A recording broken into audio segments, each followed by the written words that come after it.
Welcome to lecture number 7. So today we are going to be discussing quantifying spatial correlation. Before we start, let's look at what we covered in lecture number 6.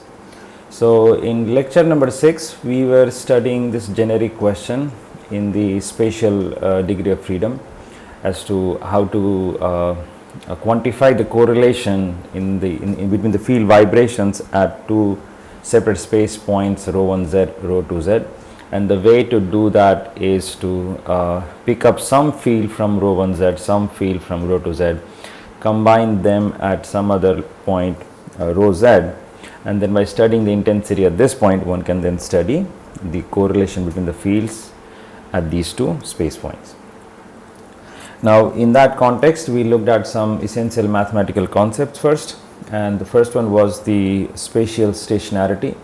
So just like temporal stationarity, spatial stationarity means that if a field is spatially stationary, it means that the correlation functions of all the orders are independent of the space origin.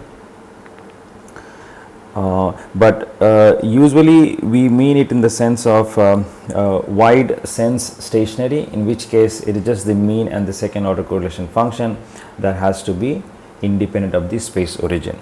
So for wide sense stationarity we saw that we have to have that the intensity should be independent of the space origin, meaning intensity at rho should be same as intensity at the origin. So intensity should be space independent.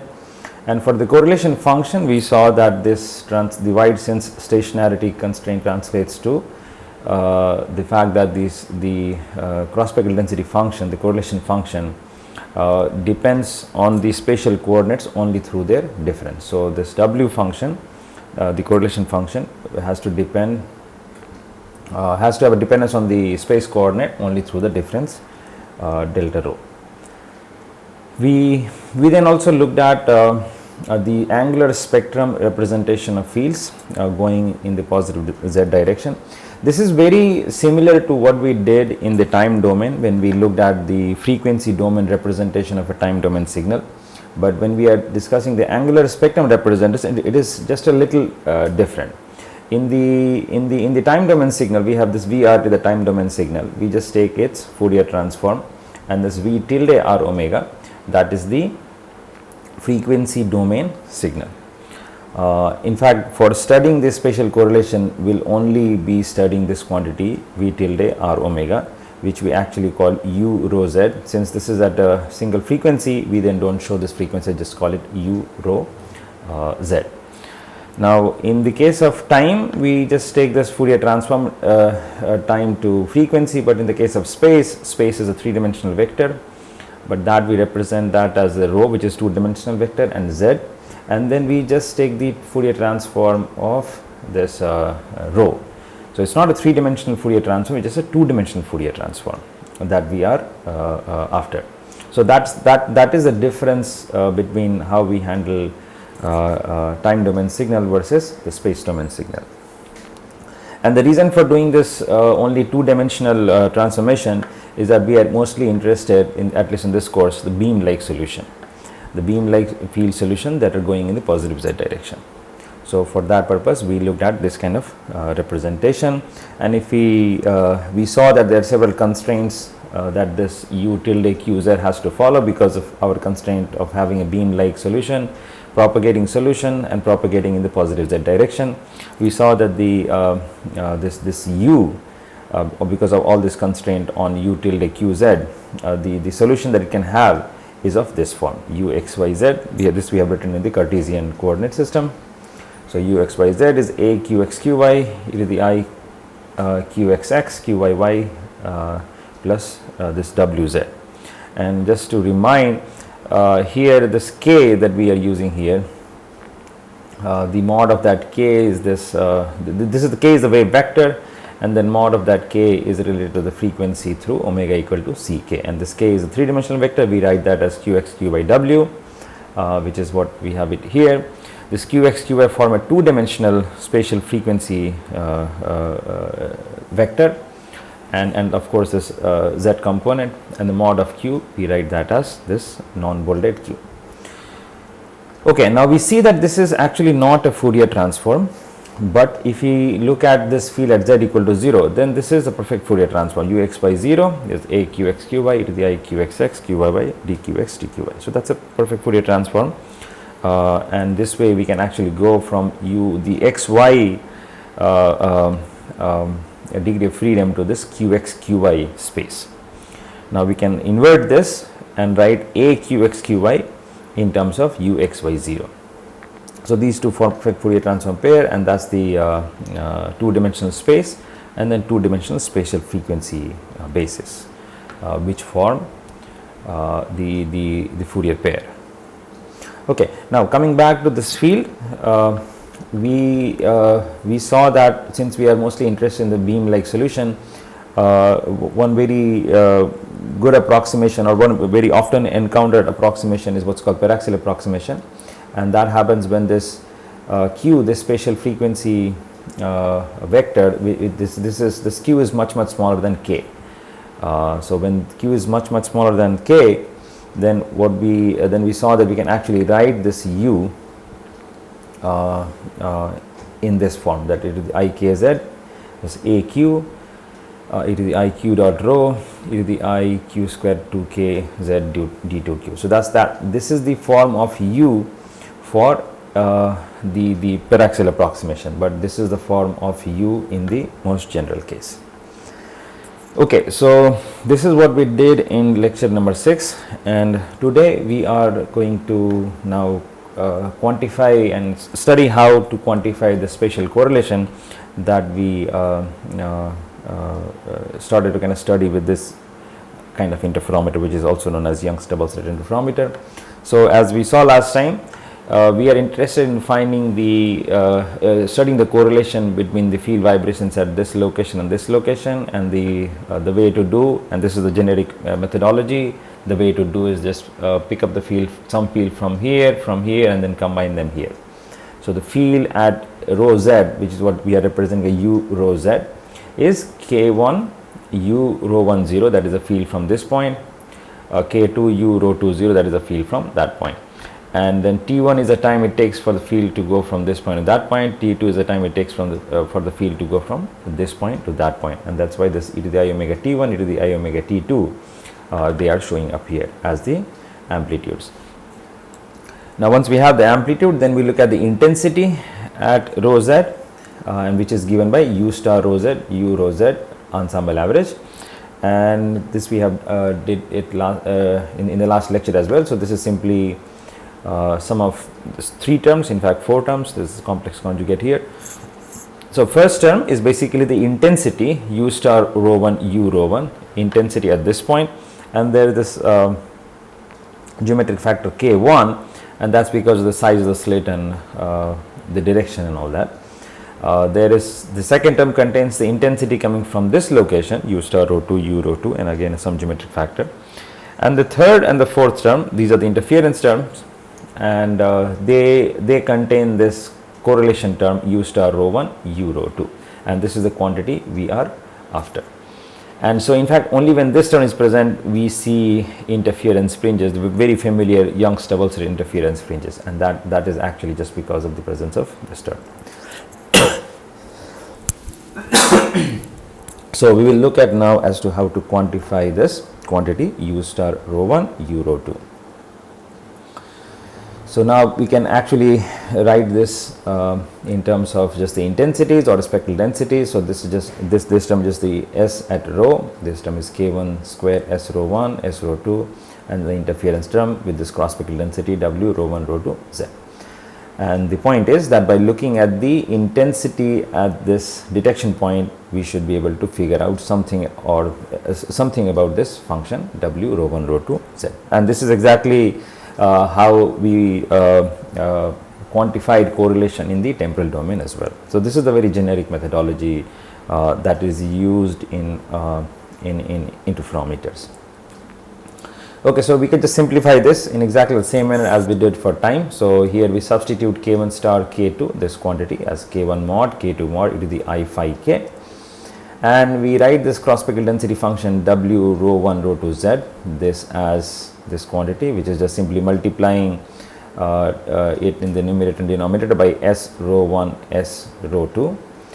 This is S rho 1, and this quantity we recognize, we defined it last time. This is the degree of spatial coherence. So mu rho 1 rho 2. This is in general a complex quantity.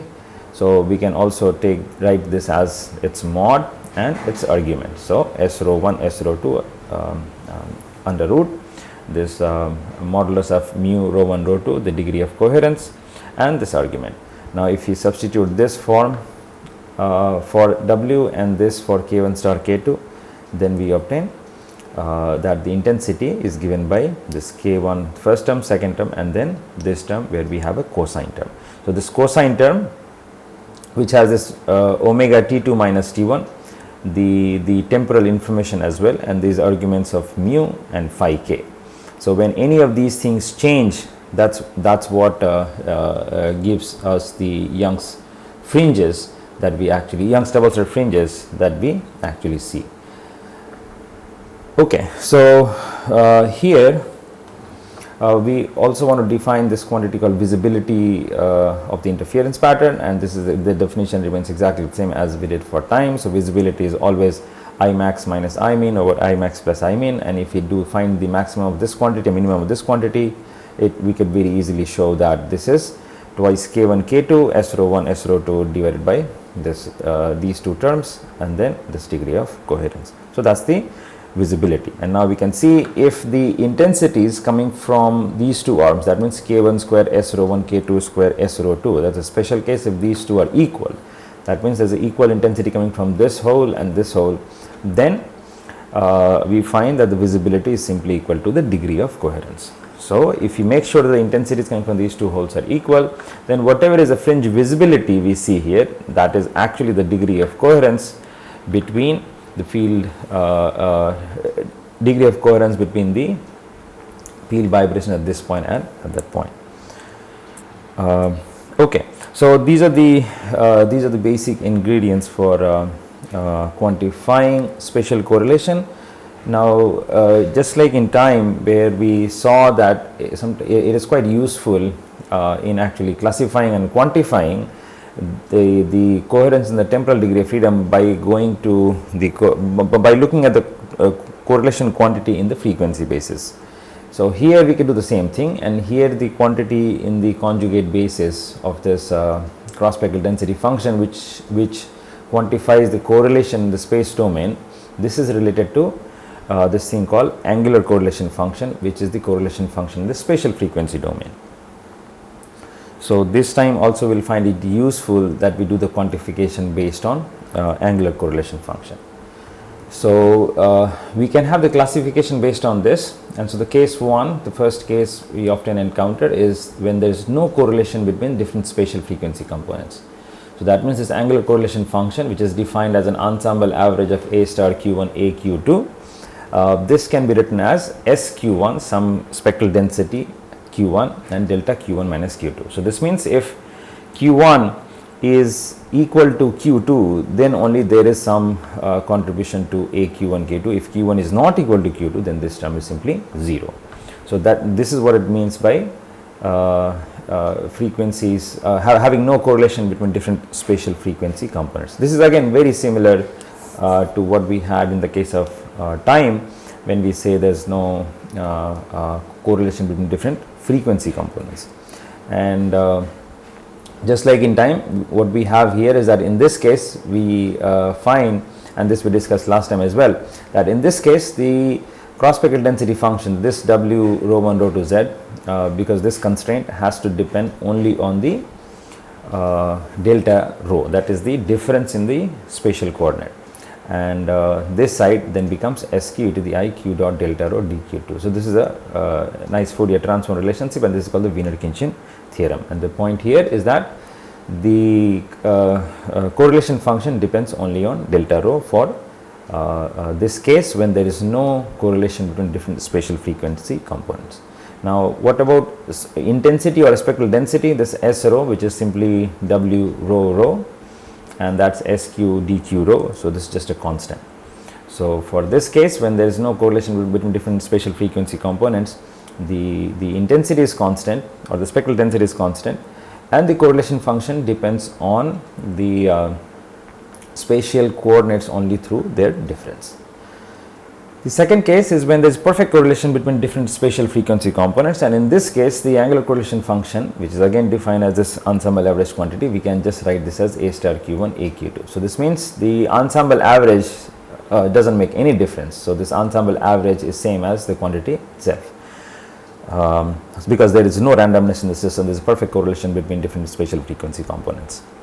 So if there is no randomness, averages will yield the same value as the quantity itself.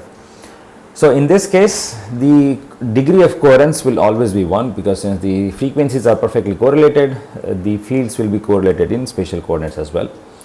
And in this case, if we represent the field u rho z, that is this representation, is now no longer symbolic. As we discussed, whenever we have the random variable, when we write its Fourier representation, it is mostly in the sense of it being symbolic, and we give it physical meaning only when we talk in terms of the correlation function.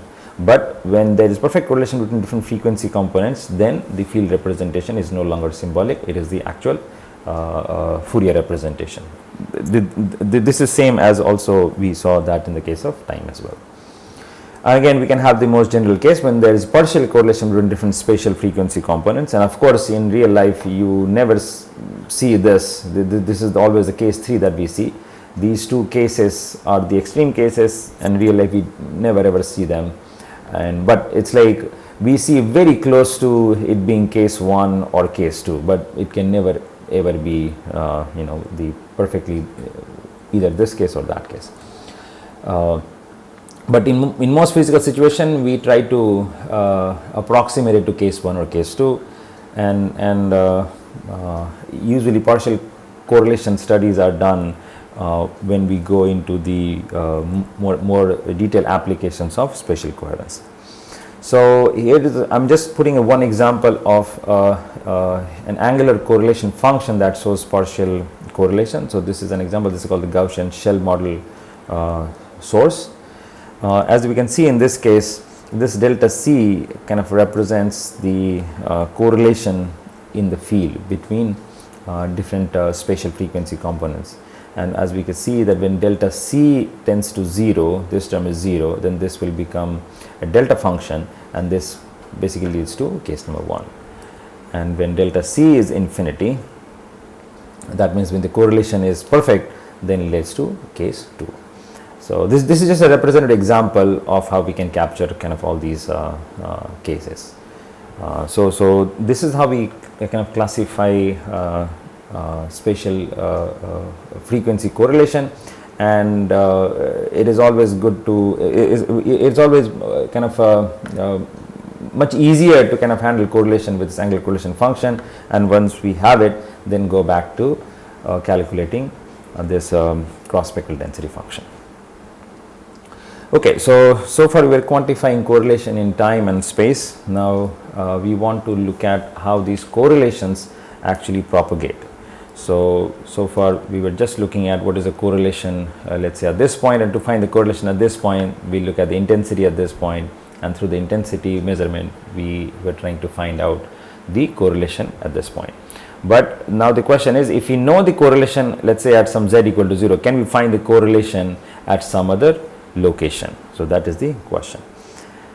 So now we know that the time evolution of electric fields is governed by the wave equation. So the question is, what governs the time evolution of the correlation function? So for a real field, since it follows wave equation, we can write it like this. So VRRT, this is a real field, and this follows the wave equation. This is the wave equation that we have written. One can very easily show that even a complex analytic signal corresponding to this real field also follows the wave equation. So this is VRT, this is the complex analytic signal, which is the positive frequency part of this real signal. This also follows this wave equation, that is del square VRT is 1 over c squared del to del t to VRT. Okay, so now that we have this, that the complex analytic part also follows the wave equation, we just want to now take the complex conjugate of this above equation, replace r by R1 and t by T1.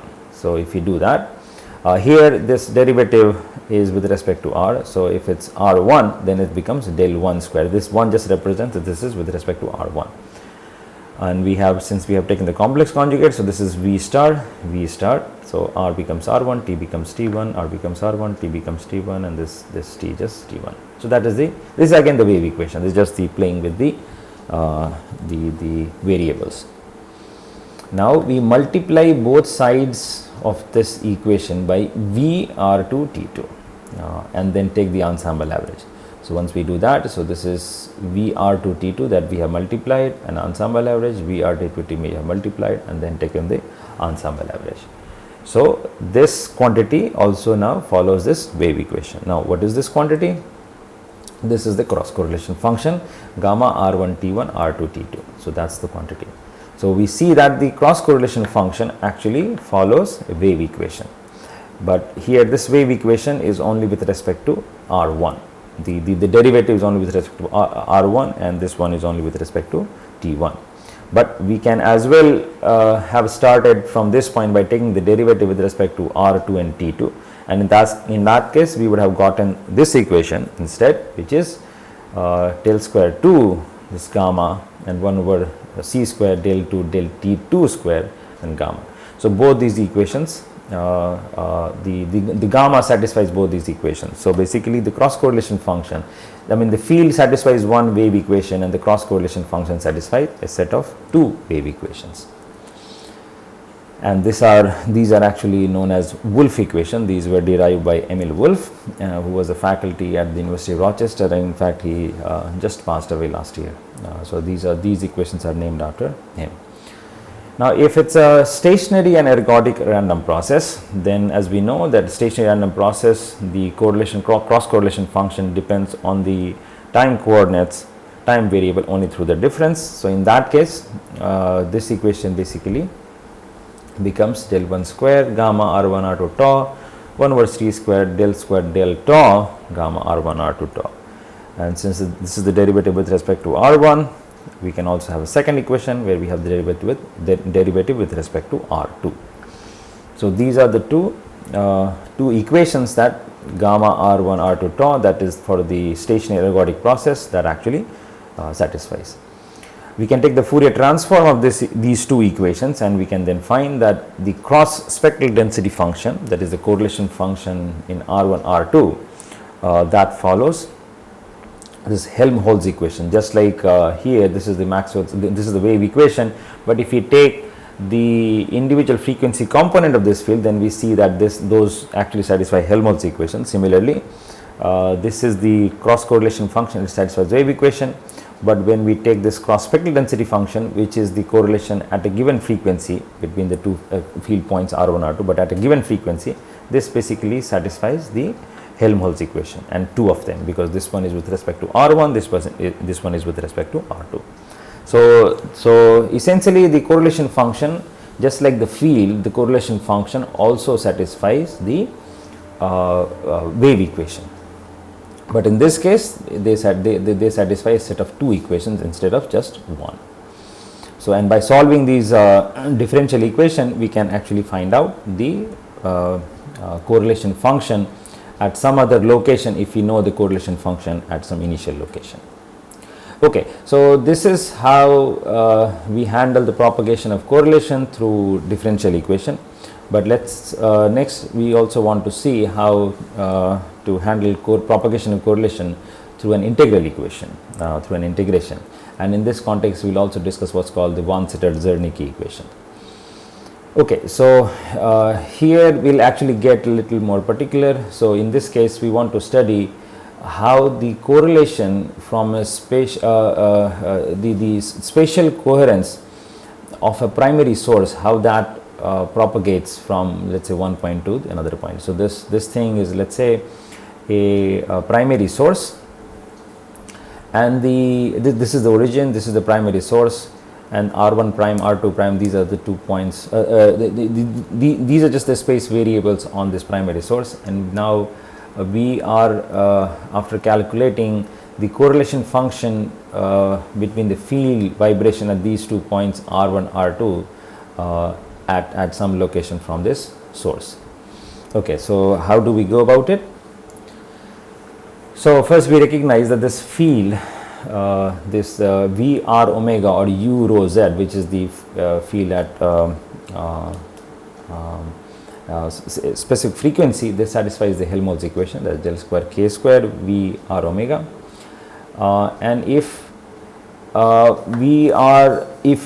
finding the field here, we consider each point on this primary source to be a point source, and then the spherical waves, they actually come out of this point source, and then they finally reach this detection point.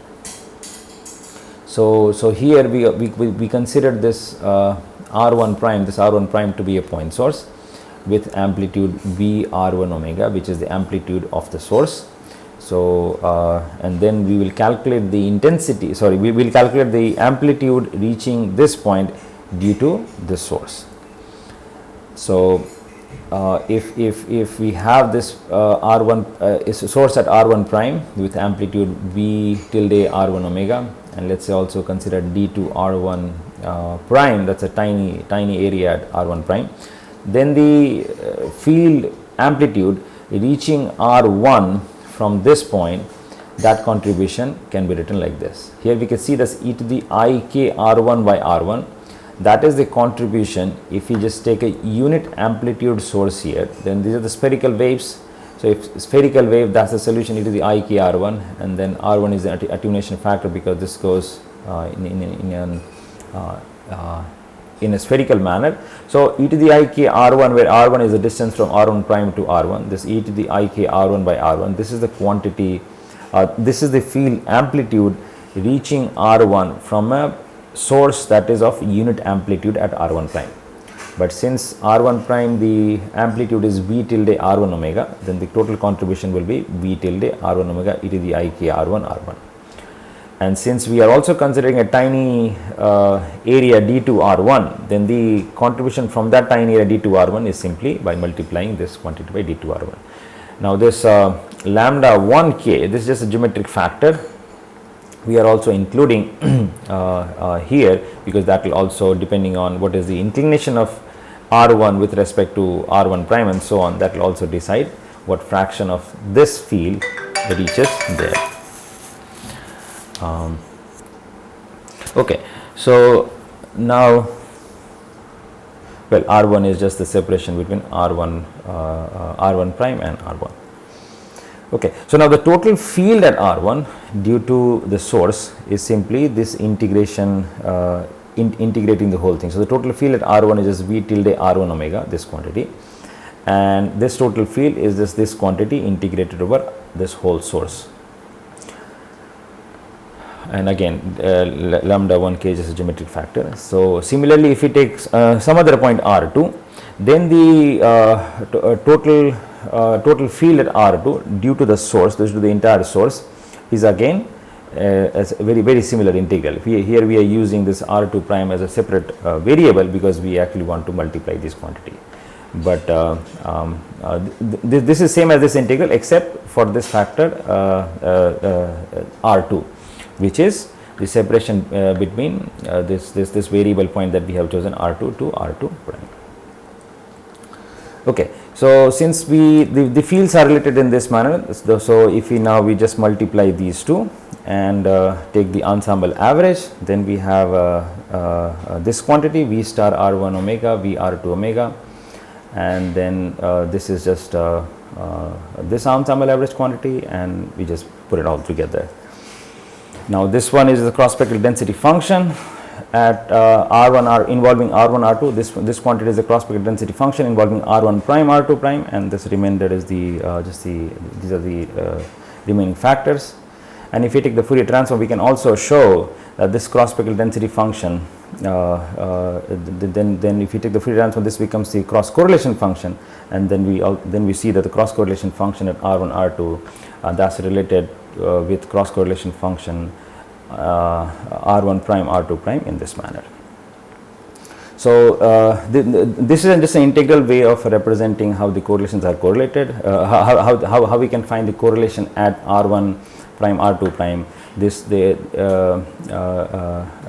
we can find the correlation at r1 r2 if we know the correlation at r1 prime r2 prime for both cross spectral density function and also for the cross correlation function. Okay, now we want to use this equation, this integral equation for calculating the propagation of coherence function from a primary incoherent source. So now we are considering a source, this was for a generic source, but now we are considering a source that is completely incoherent. Now in this case, this is the general equation we have, and here and now I am using this for these geometric factors. We are using ik by 2 pi. This can be actually rigorously proven. You can find this in any optics book, but we are not doing that derivation here, but that these factors are ik by 2 pi. Now if the source is completely incoherent, which is what we are considering, we will have that this cross spectral density function is essentially this spectral density times the delta function. That means there is no correlation between field points at if it's not the same field point, there is just simply no correlation. So this is what it means by saying that this is completely incoherent. So spatially completely incoherent. So if you put this form for the cross spectral density function in here at the source point, then we get SR1 omega, this delta, we solve it, and then we have this form, that the cross spectral density function at R1 R2 now simply depends on the spectral density at the source. Here it was the cross spectral density at the source, but now for this completely incoherent sources, this is the form of the equation that we have, and this is called the Vansittart-Zernike theorem. So this says for a completely incoherent source, the spectral density of the source decides what will be the cross spectral density function of the field at some far away point. Now if the observation points, if the R1 R2 they are in the far field, so of course this equation is for when these points are separated by any distance, but then the point is when these two points are separated are kind of in the far field, that means far away from this the source, then we see that this R1 we can approximate this R1 as this distance, which is just the perpendicular onto this line. So R1 can be approximated by this, and this thing is basically this whole thing, that is R1 minus this quantity, which is just the projection of R1 prime on this direction, and the unit vector in that direction is this S1. So R1 is basically the capital R1 is basically the small r1 minus R1 prime dot S1. Similarly, R2 is then R2 minus R1 prime dot S2. So this is for the when these R1 and R2 are in the far field. And in this case, then we can simply write this R1 R2 omega, we just replace R2 R1 by this quantity, and this is the form with this R2 R1 we can actually take out, and that's the form of the equation we have, and this is called the far field Vansittart-Zernike theorem. So this basically shows that a field, a source that is completely incoherent, that means if you take any 2 points that are even tiny bit separate, there is no correlation. Even if the field is coming from such a source, if you go to the far field or you go to some location away from the source, you do generate some correlation, and that we will see by some example. That here when there was no correlation, now we do have this cross correlation function which is away from the source, which is non-zero even when these R1 R2 are not equal.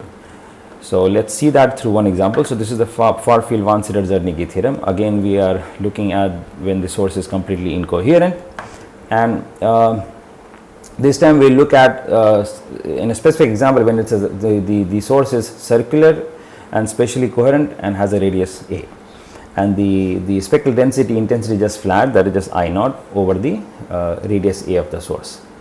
So just by doing simple math, we can show that this R1, since we are taking again the far field, so R1 R2 is just that's the far field approximation, and then we can show that this S1, that unit vector, is just x1 by r1, y1 by r1, z1 by r1, and since r1 is just z, we can write as x1 by z, y1 by z, and 1.